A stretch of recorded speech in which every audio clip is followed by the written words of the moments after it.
નમસ્કાર દર્શક મિત્રો, દિવ્યાંશી લાઈવ ભરૂચ ન્યૂઝમાં તમારું હાર્દિક સ્વાગત કરું છું. નિહાળે આજના સમાચાર. ભરૂચમાં એટીએસની ટીમે ભરૂચ એસપી કચેરીથી 200 મીટર દૂરના અંતરેથી બે શંકાસ્પદ આતંકવાદીઓ ઝડપી પાડ્યા હતા. ભરૂચ જિલ્લામાંથી એક ચોંકાવનારા સમાચાર સામે આવ્યા છે. ગુજરાત એટીએસ દ્વારા દેશવ્યાપી આતંકવાદ વિરોધી કાર્યવાહી દરમિયાન ભરૂચમાંથી પણ બે શંકાસ્પદ વ્યક્તિઓની અટકાયત કરવામાં આવી હોવાનું જાણવા મળ્યું છે. પ્રાપ્ત માહિતી અનુસાર ભરૂચના પશ્ચિમ વિસ્તારમાં આવેલી એસપી કચેરીથી માત્ર 200 મીટરના અંતરે આવેલા દારૂલ ઉલમ ઇસ્લામિયા અરબીએ માટલીવાલા સંસ્થામાંથી એટીએસની ટીમે મોહમ્મદ અયુબ કડીવાલા ઉંમર 22 વર્ષ અને મોહમ્મદ હસન કડિયા ઉંમર 20 વર્ષને પૂછપરછ માટે કસ્ટડીમાં લીધા હોવાનું સામે આવ્યું છે. સૂત્રના જાણવા મુજબ દેશના વિવિધ ભાગોમાં 5 શંકાસ્પદ આતંકવાદીઓની ધરપકડ બાદ થયેલી તપાસમાં ભરૂચ, નવસારી સહિત ગુજરાતના કેટલાક જિલ્લાઓમાં નેટવર્ક હોવાની માહિતી મળી હતી. જેના આધારે એટીએસ દ્વારા અલગ અલગ સ્થળોએ તપાસ અને કાર્યવાહી હાથ ધરવામાં આવી હતી. આ સમગ્ર ઘટનાને લઈને ભરૂચમાં ચર્ચાનો માહોલ જોવા મળી રહ્યો છે. જો કે એટીએસ દ્વારા હજુ સુધી સત્તાવાર રીતે વધુ વિગતો જાહેર કરવામાં આવી નથી. તપાસ એજન્સીઓ સમગ્ર મામલાની ઉડાનપૂર્વક તપાસ કરી રહી છે. હાલ એટીએસની કાર્યવાહી બાદ સુરક્ષા એજન્સીઓ વધુ સતર્ક બની છે અને આગળની તપાસના આધારે વધુ ખુલાસા થાય તેવી શક્યતા વ્યક્ત કરવામાં આવી રહી છે. પીએમ નરેન્દ્ર મોદીના નિવેદન અંગે આપના નર્મદા જિલ્લા પ્રમુખ નિરંજન વસાવાનો ભાજપ પર આકરા પ્રહાર કર્યા હતા. નર્મદા જિલ્લાના આમ આદમી પાર્ટીના જિલ્લા પ્રમુખ નિરંજન વસાવાએ ચૈતર વસાવા મુદ્દે વડાપ્રધાન નરેન્દ્ર મોદીના નિવેદન પર પ્રતિક્રિયા આપતા જણાવ્યું કે દેશના વડાપ્રધાન દ્વારા આપવામાં આવેલા નિવેદનથી સમગ્ર આદિવાસી સમાજમાં રોષનો માહોલ સર્જાયો છે. નિરંજન વસાવાએ વધુમાં આરોપ લગાવ્યો કે વડાપ્રધાન અને કેન્દ્રીય ગૃહમંત્રીના નિવેદનોને જોતા એવું લાગી રહ્યું છે કે તેઓ આ સમગ્ર કેસ પર નજર રાખી રહ્યા છે અને તેની મોનિટરિંગ કરી રહ્યા છે. તેમણે જણાવ્યું કે ડેડિયાપાડામાં વડાપ્રધાનના કાર્યક્રમ દરમિયાન થયેલા ખર્ચોનો હિસાબ ધારાસભ્ય ચૈતર વસાવાએ માંગ્યો હતો. જે વાત ભાજપના નેતાઓને પસંદ પડી નથી અને તેના કારણે રાજકીય વેરઝેર રાખવામાં આવી રહ્યું. જે વાત ભાજપના નેતાઓને પસંદ પડી નથી અને તેના કારણે રાજકીય વેરઝેર રાખવામાં આવી રહી હોવાનો આક્ષેપ કર્યો. નિરંજન વસાવાના જણાવ્યા મુજબ વડાપ્રધાનના કાર્યક્રમ દરમિયાન નેત્રંગ ખાતે ધારાસભ્ય ચૈતર વસાવાના કાર્યક્રમમાં મોટી સંખ્યામાં લોકો સ્વયંભૂ જોડાયા હતા, જે ભાજપને ખૂંચી રહ્યું હોવાનું તેમણે કહ્યું. આ સાથે તેમણે એવું પણ આક્ષેપ કર્યું કે બુટલેગરો, બળાત્કારના આરોપીઓ અને ગેરકાયદે ધંધા સાથે સંકળાયેલા લોકો બહાર ફરી રહ્યા છે. જનતાના પ્રશ્નો ઉઠાવનારા ધારાસભ્ય ચૈતર વસાવા જેલમાં છે. આમ આદમી પાર્ટીએ સમગ્ર મામલે ચૈતર વસાવાને ન્યાય મળે તેવી માંગ અને સરકાર સામે પોતાનો વિરોધ થતાવટ રાખ્યો છે. દેશના વડાપ્રધાન શ્રી નરેન્દ્રભાઈ મોદી સાહેબ શ્રીએ જે ગઈકાલે એક નિવેદનમાં પંજાબમાં કે ચૈતરભાઈ વસાવા ડેડિયાપાડાના ધારાસભ્ય પર જે નિવેદન કર્યું છે, જેના લીધે આખા આદિવાસી સમાજમાં રોષ છે. આજે જ્યારે કોઈ વ્યક્તિ પોતાના હક અધિકારની વાતો કરે, રોડ રસ્તા, પાણી, આરોગ્ય, શિક્ષણની વાત કરે અને ત્યારે આવા એક ધારાસભ્યને ખોટા કેસોમાં જેલમાં મૂકવામાં આવે. અત્યાર સુધી તો અમને ફક્ત એવું જ લાગતું હતું કે અહીંના ધારાસભ્યશ્રી, અહીંના સાંસદ સભ્યશ્રી અને લોકલ નેતાઓ જ આ કેસમાં ઇન્વોલ્વ હતા. પણ ગઈકાલે જે દેશના વડાપ્રધાને નિવેદન આપ્યું છે એનાથી લાગી રહ્યું છે કે દેશના વડાપ્રધાન, ગૃહમંત્રી પણ આ કેસમાં ઇન્વોલ્વ છે અને આ તમામ મોનિટરિંગ એ કરી રહ્યા છે. શું ચૈતરભાઈ વસાવાએ જે દિવસે ડેડિયાપાડામાં આપણા દેશના વડાપ્રધાન શ્રીનો કાર્યક્રમ હતો અને એનો હિસાબ માંગ્યો, એ આપણા દેશના વડાપ્રધાન અને આ ભાજપના નેતાઓને પૂછી રહ્યું છે? દેશના વડાપ્રધાનનો જે દિવસે કાર્યક્રમ હતો તેની સામે જ નેત્રંગમાં પણ કાર્યક્રમ કરવામાં આવ્યો, જેમાં લાખોની સંખ્યામાં જનમેદની ઉમટી પડી. અમારી પાસે ના તો કોઈ વહીવટી તંત્ર હતું, કોઈ જાતની ગાડીઓની વ્યવસ્થા હતી, પણ તેમ છતાં આજે દેશના વડાપ્રધાનની સામે જે આ કાર્યક્રમ કર્યો એ આ દેશના વડાપ્રધાન અને આ ભારતીય જનતા પાર્ટીને પૂછી રહ્યું છે. આજે સમગ્ર દેશમાં હજારોની સંખ્યામાં ધારાસભ્યશ્રીઓ છે, સાંસદ સભ્યશ્રીઓ છે. આજે તેમની કોઈ વાત નથી કરતું. આજે દેશના વડાપ્રધાનની આજે એક મિનિટની કિંમત હોય છે. જ્યારે તમે આવા નિવેદનો એક સામાન્ય ધારાસભ્ય માટે કરો, આ કેટલું યોગ્ય છે? અમારે ઉમરગામથી અંબાજી હોય, મહારાષ્ટ્ર, રાજસ્થાન, મધ્યપ્રદેશ અને ગુજરાતના તમામ આદિવાસી સમાજ અને દરેક સમાજના લોકોને કહેવું છે કે જે લોકો આપણા દરેક સમાજ માટે અવાજ ઉઠાવે છે અને આપણા પ્રશ્નોનું નિરાકરણ માટે આ સરકાર સામે લડે છે, મજબૂતાઈથી પોતાની રજૂઆત મૂકે છે, આજે એવા ધારાસભ્ય શ્રી ચૈતરભાઈ વસાવાનો આ અવાજ દબાવવાનો એક પ્રયત્ન છે. એટલે તમામ જનતાને કહેવા માંગીએ છીએ કે આજે 2 નંબરના ધંધા હોય, બુટલેગરો હોય, આજે મર્ડરો કરી નાખે છે, રેપ કરી નાખે છે, આજે તેવા લોકો બહાર છે. 2500 કરોડ રૂપિયાનું કૌભાંડ કર્યું બચુભાઈ કાબડે, જેમનું મંત્રી પદ ફક્ત લઈ લેવામાં આવ્યું, પણ આજે એમની પર કોઈ એક્શન નથી લેવામાં આવતી. શું આ અમારા વિપક્ષમાં બેઠેલા તમામ ધારાસભ્યશ્રી હોય, આગેવાનો હોય, ભારતીય જનતા પાર્ટીની સાથે સાથે આજે દેશના વડાપ્રધાન શ્રી પણ આવા નાના નાના મેટરમાં ઇન્વોલ્વ હોય છે? આજે તમારા ઘણા નેતાઓએ સરકારી કર્મચારીઓને ઢોરમાર માર્યા છે, સરકારી કર્મચારીઓની ફેટ પકડીને એમને માર્યા છે. આજે તેમની પર કોઈ એક્શન નથી લેવાતી, કોઈ કાર્યવાહી નહીં થતી. અને તમે એક સામાન્ય મેટરમાં આજે ચૈતરભાઈ પર તમે નિવેદન કરો છો. એટલે દેશના વડાપ્રધાન શ્રી ને પણ અમારી વિનંતી છે કે અમારે ન્યાય માંગવો તો કોની પાસે માંગવો? આજે તમે ફક્ત એક ગુજરાતના નહીં, પણ તમે આખા દેશના વડાપ્રધાન છો. આજે તમે અમારા પિતા સમાન છો, પણ જ્યારે તમે જો આવા મેટરમાં તમે ઇન્વોલ્વ થતા હો તો આ કેટલું યોગ્ય છે? શું ન્યાયપાલિકા જેવું ખરેખર આપણા દેશમાં રહ્યું છે? ન્યાયતંત્ર જેવું કંઈ રહ્યું છે કે પછી આ દેશમાં 2 ન્યાયપાલિકાઓ ચાલે છે? અમારે ન્યાય માંગવો તો કોની પાસે માંગવો? એટલે તમામ આદિવાસી સમાજ અને દરેક સમાજના લોકોને વિનંતી છે કે હવે આપણે બધાએ જાગવાની જરૂર છે. જય હિન્દ, જય ભારત. નિરંજનભાઈ વસાવા, નર્મદા જિલ્લા પ્રમુખ.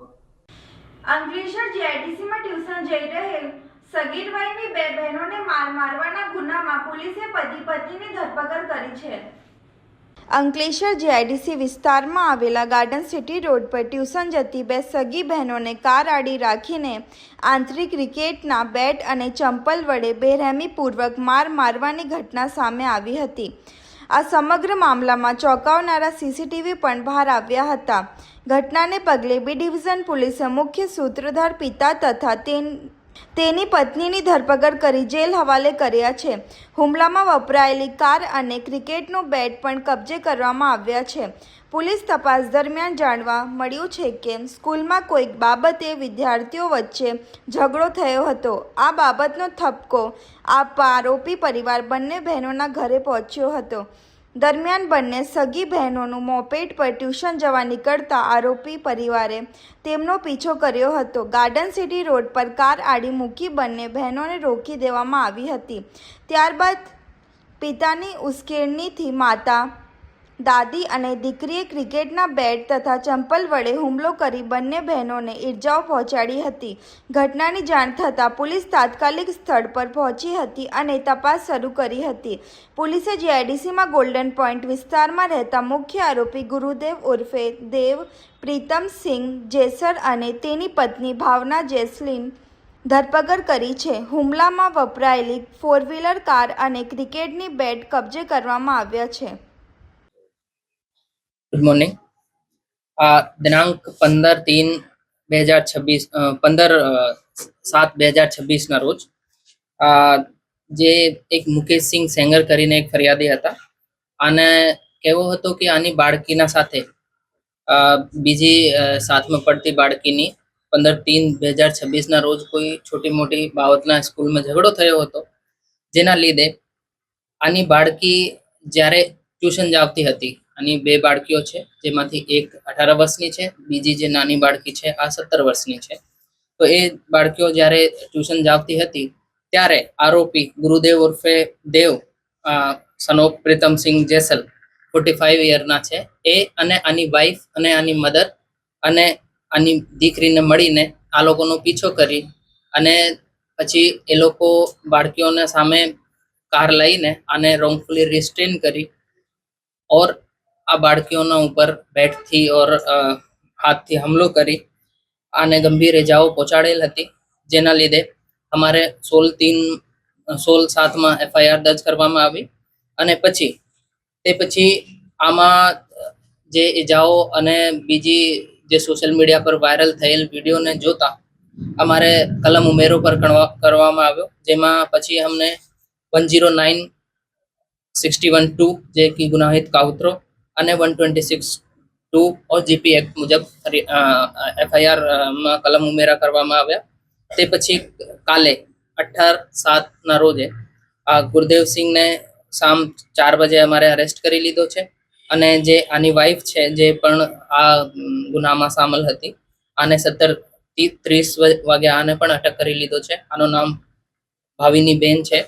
અને જે બીજા 2 આરોપીઓ છે, એક બાળકી જે કાયદાના સંઘર્ષમાં છે, આ નાની બાળકી છે આ, અને એક લેડી જે ગૃહદત્તની મધર હતી, એ બુજુર્ગ માણસ છે, આની ઉંમર એ સિનિયર સિટીઝન છે, જેથી અત્યારે એ લોકોને અટક કરવા માટે તજવીજ ચાલી રહી છે. અત્યારે એટલો અમારે પાસમાં આ તપાસમાં ડેવલપમેન્ટ છે. કઈ બીજો કઈ ડેવલપમેન્ટ આવે તો તમે લોકોને જે ઘટના ઘટી ત્યારબાદ પોલીસનો જે એક્ટિવિટી વાયરલ વિડીયો થયા બાદ જે એક્શન લેવામાં આવ્યો અને ગત રોજ અટક કરવામાં આવી, આમાં આટલી વાર કેમ? નહીં, અમારે શું છે કે આ જે આરોપી અને ફરિયાદી છે એ બંને દોસ્ત પણ છે. એ લોકો સાથમાં બિઝનેસ કરતા હતા, તો એ આના રીતે આપસમાં વાતચીત કરતા હતા કે બાળકોનો ઝઘડો છે તો આપણે FIR કરવી કે નહીં. તો એ લોકો અમે સિમ્પલ જણાયો. પછી આ જે ફરિયાદી છે આના કંઈથી વિડીયો જઈને રૂટ પર ત્યાં GIDC ના જે સર્વર છે આમાંથી આ વિડીયો લીધો, અને તે પછી આ લોકોને ગંભીરતા માલુમ પડી અને અમે પણ જાણ કરી, તો અમે તુરંત જ કલમ ઉમેરો કરીને આ લોકોને અરેસ્ટ કરી લીધા. બાળકોનો જે ઝઘડો છે કઈ બાબતનો હતો એ તપાસમાં આવ્યું છે? નહીં, અત્યારે આની તપાસ ચાલે છે, પણ જેમ કે બાળકો સ્કૂલમાં પડતા હશે તો નાની નાની બાબતો પર આ લોકોમાં કોઈ છોટી મોટી ઘટના બની હોય, પણ આમાં પેરેન્ટ્સનો ઇન્વોલ્વ થવાથી આ મોટી ઘટનાનો રૂપ લઈ લીધો છે. જેથી આમાં આ ઘટનાને ખાસ લોકોને, પબ્લિકને શું સંદેશ પોલીસ દ્વારા આ પબ્લિકને આ ઘટનાના દ્વારા આ સંદેશ આપવામાં આવશે કે ભાઈ તમે જ્યારે કોઈ પણ ઘટના બને તો તમારે આમાં ડાયરેક્ટલી ઇન્વોલ્વ નહીં હોવાનું. પોલીસ છે, તંત્ર છે, આને જાણ કરવી અને કાયદાનું પાલન કરવું. તમારે ડાયરેક્ટ કોઈ ચીજમાં તમે ઇન્વોલ્વ થઈ જાઓ છો તો આથી કાયદાનો જે છે આ ડિસ્ટર્બ થાય છે, જે અમારે માટે બહુ અઘરું વિષય છે. એટલી સમજ અમારે કરવામાં આવે છે. ઓકે. વાલિયા રોડ પર આવેલા UPL યુનિવર્સિટી પાસે ટેન્કરના ચાલકે પાર્ક કરેલા વાહનોને અડફેટમાં લેવાની ઘટનામાં CCTV સામે આવ્યા હતા. અંકલેશ્વર વાલિયા રોડ પર આવેલી UPL યુનિવર્સિટી સામે આજે એક ગંભીર અકસ્માત સર્જાયો હતો. પ્રાપ્ત માહિતી મુજબ ટેન્કર ચાલકે અચાનક સ્ટીયરિંગ પરનો કાબુ ગુમાવતા ટેન્કર બેકાબૂ બની ગયું હતું. બેકાબૂ બનેલા ટેન્કર યુનિવર્સિટી બહાર પાર્ક કરાયેલા અનેક વાહનોને એડફેટ લીધા હતા, જેના કારણે વાહનોને નુકસાન પહોંચ્યું હતું. સમગ્ર ઘટનાના CCTV ફૂટેજ સામે આવ્યા છે, જેમાં ટેન્કર બેકાબૂ બની વાહનો સાથે અથડાતું સ્પર્શ જોવા મળે છે. અકસ્માત સમયે યુનિવર્સિટીની એક બસ ત્યાંથી પસાર થઈ રહી હતી, પરંતુ તેનું આબાદ બચાવ થયો હતો. અકસ્માતની જાણ થતાં સ્થાનિક લોકો અને પોલીસ તાત્કાલિક ઘટના સ્થળે પહોંચી હતી. પોલીસે અકસ્માત અંગે વધુ તપાસ હાથ ધરી છે. નર્મદા જિલ્લા સંકલન બેઠકમાં આપ પાર્ટીના પંચાયત પ્રમુખ અંજનાબેન વસાવાએ કલેક્ટરને પત્ર પાઠવી જનહિતના પ્રશ્નો ઉઠાવ્યા હતા. અંજનાબેન વસાવાએ પ્રશ્ન કર્યું કે નર્મદા જિલ્લાના કેટલા વિદ્યાર્થીઓએ ઉચ્ચ અભ્યાસ માટે પોસ્ટ મેટ્રિક શિષ્યવૃત્તિ મેળવવા અરજી કરી છે અને તેમાંથી કેટલા વિદ્યાર્થીઓને લાભ મળ્યો છે તેની માહિતી જાહેર કરવામાં આવે. તેમણે દૂધ સંજીવની યોજના અંગે પણ સવાલ ઉઠાવતા પૂછ્યું કે પ્રાથમિક શાળાઓમાં વિદ્યાર્થીઓને આપવામાં આવતા દૂધના એક પાઉચ પાછળ સરકાર કેટલું બજેટ ફાળવે છે અને આ યોજનાના અમલીકરણથી જિલ્લામાં કેટલા બાળકો કુપોષણમાંથી બહાર આવ્યા છે. આ ઉપરાંત પ્રાથમિક શાળાઓમાં વિદ્યાર્થીઓને બપોરના ભોજન હેઠળ કયો મેન્યુ આપવામાં આવે છે અને તેની ગુણવત્તા અંગે પણ માહિતી માંગવામાં આવી હતી. અંજનાબેન વસાવાએ નર્મદા જિલ્લાના વાહન ચાલકોને પડતી મુશ્કેલીનો ઉલ્લેખ કરતા પૂછ્યું કે જિલ્લાના વાહનોનું પાસિંગ હજુ પણ ભરૂચ આરટીઓ ખાતે કરવામાં આવે છે, તે હકીકત સાચી છે કેમ અને સ્થાનિક સ્થળે આ સુવિધા ઉપલબ્ધ કરાવવા માટે શું કાર્યવાહી કરવામાં આવી રહી છે. સરકારી કચેરીઓમાં આઉટસોર્સ આધારિત કર્મચારીઓને સરકારના ધરાધોરણ મુજબ યોગ્ય મહેનતાણું ચૂકવવામાં આવે છે કે નહીં તે મુદ્દે પણ તેમણે જવાબ માંગ્યું હતું, જેમાં તાલુકા પંચાયત, મામલતદાર કચેરી, વન વિભાગની તમામ રેન્જો તેમજ આરોગ્ય વિભાગનો સમાવેશ થાય છે. વન અધિકાર અધિનિયમ 2006 હેઠળ સનદ મેળવવા માટે પેન્ડિંગ દવાઓ અને સુપ્રીમ કોર્ટના સ્ટેટ હોવા છતાં વન વિભાગ દ્વારા ખેડાણ અટકવામાં આવતું હોવાનો મુદ્દે પણ અંજનાબેન વસાવાએ સ્પષ્ટતા માંગતા આદિવાસી ખેડૂતોના હિતમાં યોગ્ય નિર્ણય લેવાની માંગ કરી હતી. જિલ્લા સંકલન બેઠકમાં ઉઠાવવામાં આવેલા આ વિવિધ પ્રશ્નોને લઈને હવે શું જિલ્લા વહીવટી તંત્ર શું જવાબ આપે છે અને કયા મુદ્દાઓ પર કાર્યવાહી કરે છે તેના પર લોકોની નજર રહેશે. ભરૂચના મોટા ઢબોયાવાડ આવેલા સૈયદ મહેદેવિયા એપાર્ટમેન્ટની ગેલેરીનો ભાગ તૂટી પડતા 2 લોકોની ઈજાઓ પહોંચી હતી. ભરૂચ શહેરના મોટા ઢબોયાવાડ વિસ્તારમાં આવેલા સૈયદ મહેદેવિયા એપાર્ટમેન્ટમાં શનિવારે સવારે અંદાજે 11 વાગ્યાના સમયે ગેલેરીનો એક ભાગ અચાનક ધરાશાયી થતાં ભારે અફરાતફરીનો માહોલ સર્જાયો હતો. એપાર્ટમેન્ટમાં આશરે 40 જેટલા મકાનો આવેલા હોવાનું જાણવા મળ્યું છે. ગેલેરીનો ભાગ તૂટી પડતા તેની નીચે આવેલા અનેક મકાનોને નુકસાન પહોંચ્યું હતું. ઘટનામાં 2 વ્યક્તિને ઈજાઓ પહોંચી હોવાનું પ્રાથમિક માહિતીમાં સામે આવ્યું છે. બનાવ બાદ સ્થાનિક રહેવાસીઓમાં ભયનો માહોલ ફેલાઈ ગયો હતો. ઘટનાની જાણ થતાં જ ભરૂચ નગરપાલિકાના અધિકારીઓ તાત્કાલિક સ્થળ પર દોડી આવ્યા હતા અને સ્થિતિનું નિરીક્ષણ કર્યું હતું. પ્રાથમિક તપાસમાં બિલ્ડિંગનો ભાગ જર્જરિત હાલતમાં હોવાનું સામે આવતા કોઈ અનિચ્છનીય ઘટના ન બને તે માટે સલામતીના ભાગરૂપે અન્ય મકાનધારકોને પણ એપાર્ટમેન્ટમાંથી બહાર કાઢવાની કાર્યવાહી હાથ ધરવામાં આવી હતી. ભરૂચ શહેર સ્થિત આજરોજ ડભોયાવાડ વિસ્તારમાં મહેદવિયા કોમ્પ્લેક્સનો બાલ્કની ધરાશાયી થવાનો બનાવ બન્યો હતો, જેમાં નીચે રહેલ એક 2 વ્હીલર અને એક વ્યક્તિને ઈજા થયેલ હતી, જેઓને તાત્કાલિક હોસ્પિટલ શિફ્ટ કરેલા છે અને વ્હીકલને સહી સલામત બહાર કાઢેલ છે. તેમજ અન્ય અહીંયા જે જરૂર પ્રમાણે ઇલેક્ટ્રિસિટીના કનેક્શન તેમજ ગુજરાત ગેસની મેઇન લાઇનને બંધ કરાવેલ છે અને પરિસ્થિતિની ગંભીરતાને જોતા તમામ વ્યક્તિઓને અહીંયાથી દૂર રહેવા માટે સૂચન કરવામાં આવ્યું છે. આ હતા આજના સમાચાર. નવા સમાચાર સાથે ફરી મુલાકાત લઈશું. ત્યાર સુધી જોતા રહો લાઈવ ભરૂચ ન્યૂઝ. નમસ્કાર.